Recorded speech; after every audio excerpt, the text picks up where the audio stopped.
मंच पे इज्जतमाब नेतागण और अलग अलग जगह से आए हुए हमारे प्रोमिनेंट शहरदार,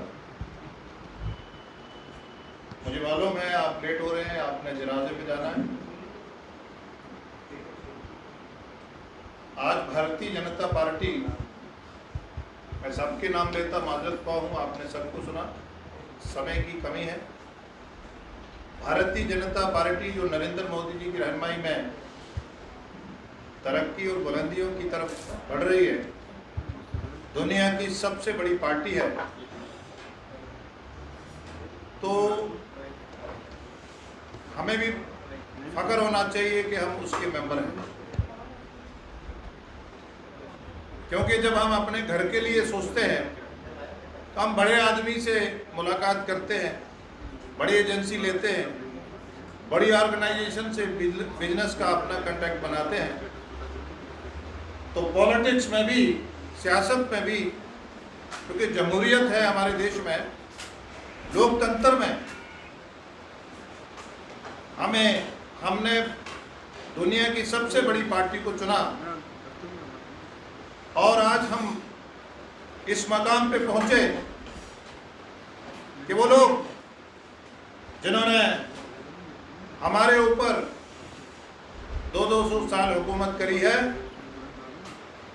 उनसे हमारी इकोनॉमी मजबूत है। और ये तभी मजबूत है कि हम सब लोगों ने भारतीय जनता पार्टी को चुना और भारतीय जनता पार्टी की क़यादत नरेंद्र मोदी जी ने करी। 9 साल बेमिसाल का के सिलसिले में मैं पहले 12-15 दिन कश्मीर में था और वहाँ भी अलग अलग जगहों पे गया। हमारे अलग अलग प्रोग्राम हुए, इंटेलेक्चुअल प्रोग्राम है, बेनिफिशरी का सम्मेलन हुए, जनसभाएं हुई, प्रेस कॉन्फ्रेंसेस हुई, समाज के इंटेलेक्चुअल तबके से मिले, अलग अलग शेड्स के समाज से मिले।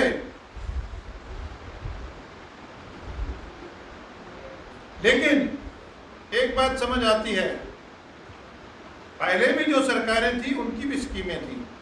ऐसा नहीं है कि वो बिना पॉलिसी और बिना योजनाओं के सरकार चला रहे थे, लेकिन हम में और उनमें एक फर्क है, इसको हमने समझना है।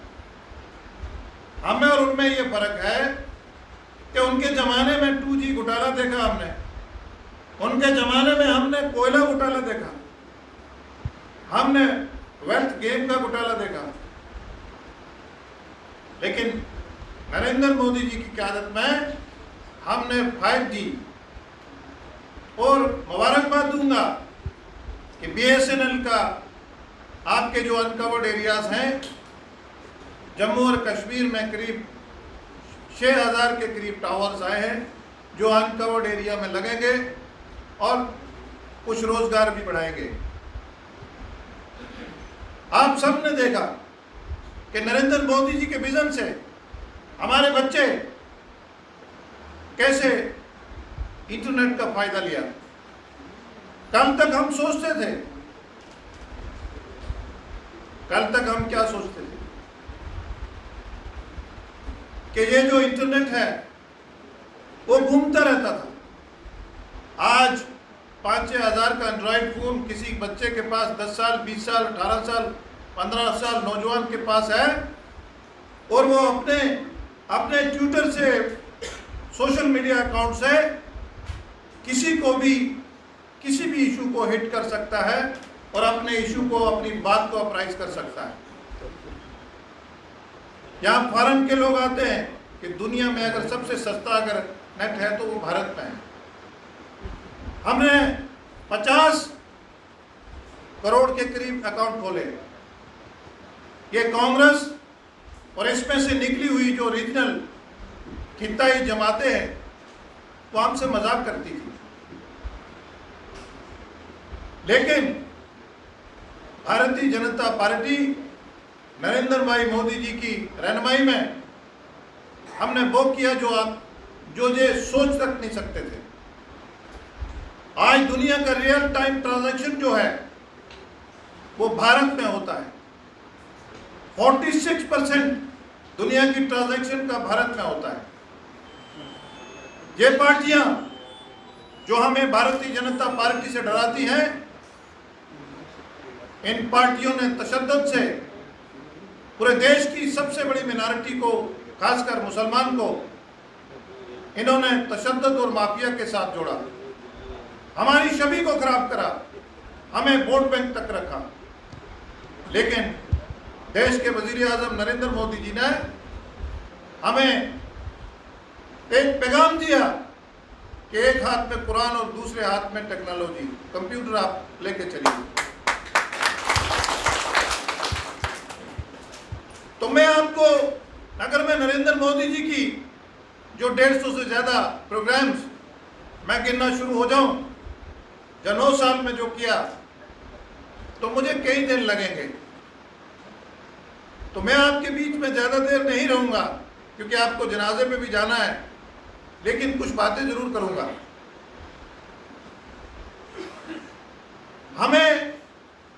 हमें वोट बैंक से बाहर निकलना है। हमें इनकी असलियत देखनी है, जो कश्मीर बेस्ड पार्टीज हैं।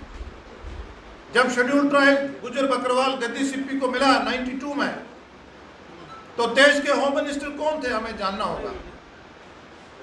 मुफ्ती मोहम्मद सैयद, उन्होंने शेड्यूल ट्राइब को स्टॉल करा, रोका। देश के वजीर आजम चंद्रशेखर जी बने और यहाँ किश्तवाड़ के ओम मेहता, उन्होंने कहा कि गुजर बकरवाल गद्दी सिप्पी को शेड्यूल ट्राइब मिलना चाहिए जम्मू कश्मीर में। हमारे साथ लद्दाख को भी मिला, गुरेज को भी मिला, कहीं कम्युनिटी बेस पे मिला, कहीं इलाका बेस पे मिला। यहाँ इन्होंने गुज्जर और पहाड़ी को तकसीम करा, इनको लड़वाया, कभी गुज्जर को उठाया और पहाड़ी को दबाया, कभी पहाड़ी को उठाया और गुज्जर को दबाया। और देश के वजीर आजम ने जब 2013 में मौलाना आज़ाद स्टेडियम में एक मेगा रैली, एक विशाल रैली करी, उसमें हज़ारों की तादाद में ट्राइबल मुस्लिम शामिल हुए, तो तब उन्होंने कहा था कि अगर मैं सत्ता में आया तो मैं जिन लोगों को पॉलिटिकल, जिन सेक्शंस को पॉलिटिकल एम्पावर नहीं करा है, अगर मैं सत्ता में आया तो मैं जरूर करूंगा। आज आपके बीच में डीडीसी बीडीसी के ट्राइब्स के लोग दिखते हैं, उन्होंने पॉलिटिकल रिजर्वेशन दी, असेंबली में दी, फॉरेस्ट राइट्स एक्ट दिया। फॉरेस्ट राइट्स एक्ट सिर्फ गुजर बकरवाल के लिए नहीं है। जो भी कम्युनिटी, जिस भी कम्युनिटी का रोजी रोटी जंगलात पे है, वो उसका फायदा ले सकती है, वो फॉरेस्ट ड्वेलर में आता है। हमें बहुत सारी चीज़ों से नवाजा गया। अब हमारी बिरादरी, पहाड़ी बिरादरी ने भी अप्रोच करा कि हमें भी इस नेशनल कॉन्फ्रेंस और कांग्रेस ने कोई हाथ नहीं छोड़ी कि यहाँ बॉर्डर जिला राजौरी और पुंछ और कपवाड़ा और बारामूला के लोग, इनका इत्साल किया जाए। उन्होंने अपने कश्मीरी अनंतनाग को भी नहीं छोड़ा। उन्होंने अपनी पॉलिटिकली हेजमनी के लिए, सियासी अदालतदारी के लिए यूनिलैटरल सीज फायर करा, जिस एलओसी पे आप अक्सर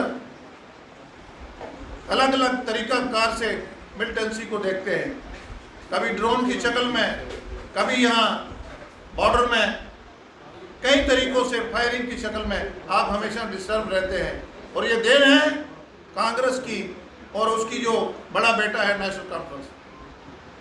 तो मैं आपसे बहुत बातें करना चाहता था, लेकिन मैं फिर से मुबारकबाद दूंगा कि आपने जो ये थोड़े से वक्त में एक जज्बे वाला मेरा एक इंटरेक्शन, इंटेलेक्चुअल एक बेनिफिशियरी सम्मेलन रखा, मैं आपका बहुत मशकूर हूँ। मैं ज़रूर आपके बीच में आऊँगा और मेरी कोशिश रहेगी कि मैं आपको निराश ना करूँ। मेरे पास आप आइए, इज्तिमाई मसला होना चाहिए, मैं कोशिश करूँगा, जो मेरी ताकत होगी वो मैं करूँगा। मैं पिछले 7-8 महीने में जो भी मुझे वक्त मिला, हालांकि एमपी जो होता है अपनी सरकार के खिलाफ क्वेश्चन नहीं करता है, और मैंने पार्लियामेंट में 20-25 क्वेश्चन लगाए थे, और जिनमें हमने हाउसिंग को पूछा कि जम्मू जिला और श्रीनगर जिला में आपने गरीब के लिए, आपने इकोनॉमिक वीकर सेक्शन के लिए आपने कितने प्लाट बनाए, आपने कितनी कमर्शियल शॉप्स बनाई, आपने कितने लोगों को मकान दिया। हमने पूछा उनको, हमने यहाँ के जो आपका एक कल्चर है माल मवेशी का, हमने उसके लिए पूछा कि जो पूरे देश के लिए पूछा कि जो लोग नोमैडिक लोग माल मवेशी का काम करते हैं, गाय भैंस बकरी भेड़ का, जब वो पहाड़ की तरफ चलते हैं तो रास्तों में नेशनल हाईवे ने, जहाँ BROs ने जो रास्ते बनाए हैं, क्या वो उनके लिए पगडंडी बनाते हैं? क्या उनके लिए वो इंफ्रास्ट्रक्चर बनाते हैं? क्योंकि असल मालिक तो पहले रास्ता उन्हीं का था। आपके पूरी स्टेट में फॉरेस्ट में जो डॉग थी उनमें डिस्टर्बेंस थी। हमने बात करी, हमने जो महाराजा हरि सिंह का फॉरेस्ट एक्ट था और जो अभी ट्राइबल एक्ट आया है, दोनों को कहा। मैं जानता हूं कि ट्राइबल भी अभी ज़्यादा उसको नहीं जानते और अफसर भी नहीं जानते, और